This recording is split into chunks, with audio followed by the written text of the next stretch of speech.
What's up, you guys? Thank you for clicking on this video. So as you can tell by the title, continuing with how I was talking about the Commander class Silverbolt coming out next year and determining what he could possibly come with at the $90 price point and sort of trying to justify why they put him in the Commander class size.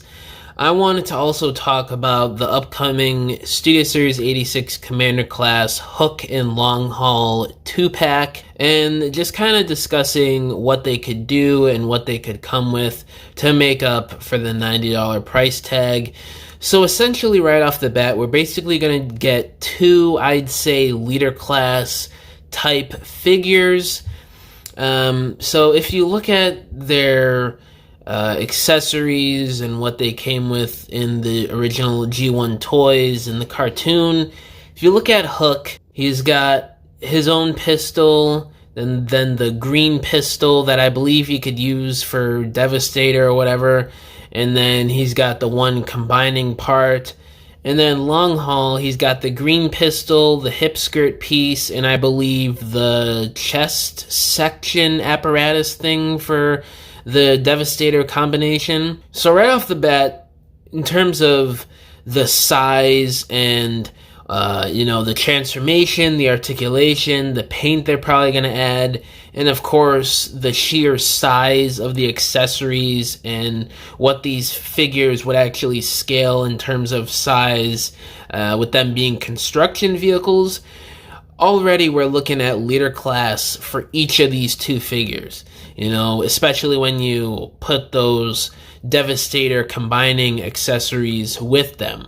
So right off the bat, to me at least, especially when you put these in a 2-pack, it makes perfect sense. And then maybe even to justify it even further, they're going to add either some blast effects or they're going to add some extra accessories that weren't with the other Constructicons, because all the other ones are going to be, I think, Voyager class releases, and I think one of them, I think it was like Scrapper or something, that's going to be a deluxe. So I think the rest are going to be Voyagers, and then one deluxe. Correct me if I'm wrong, guys, but that's what I remember. So there's probably room as well to include other accessories or combining pieces that typically would come with either Scrapper, Scavenger, Bone Crusher, or Mixmaster, and give it the opportunity. They could pack in some of the toy-only missile launchers that came with the original 80s toys, or they could pack in some of the extra toy-only guns, or there's a lot of options that they could play around with here in terms of accessories and features. Obviously, ratchet joints do take up a lot of budget nowadays, which is basically why we only see them with leader class, commander class, and titan class figures. Gone are the days of seeing ratchet joints with deluxes and voyagers. So we're definitely going to be seeing probably quite a few ratcheted joints on these two guys in either the articulation department or combining mode joints. But judging by the price, there's probably going to be quite a few ratchet joints on this thing as well, which I would really like to see. I love it when they do ratchet joints, especially the thing that kind of upsets me with Hasbro not doing a lot of ratchet joints nowadays with figures is they've basically perfected those kinds of joints too.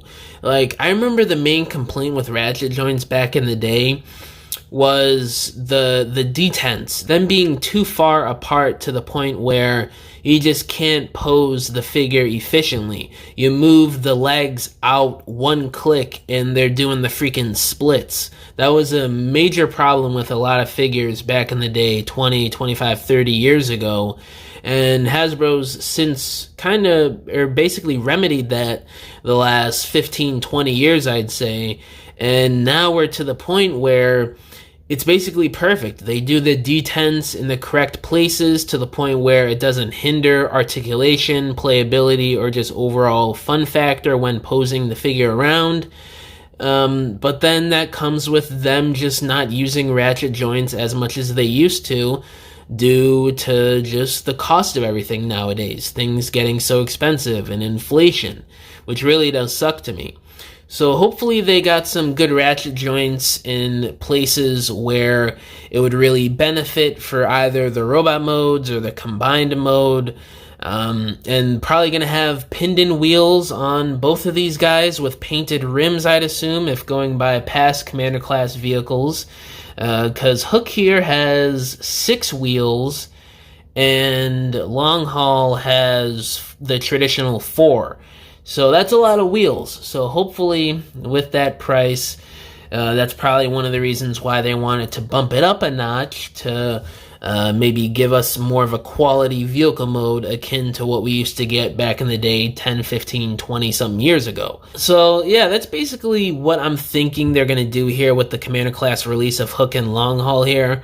You guys let me know down in the comments below, what do you think these two figures are going to come with in terms of accessories? There's a lot of room to speculate on what they could come with, because there's a lot of weapons and combining pieces that these characters need for the Devastator mode.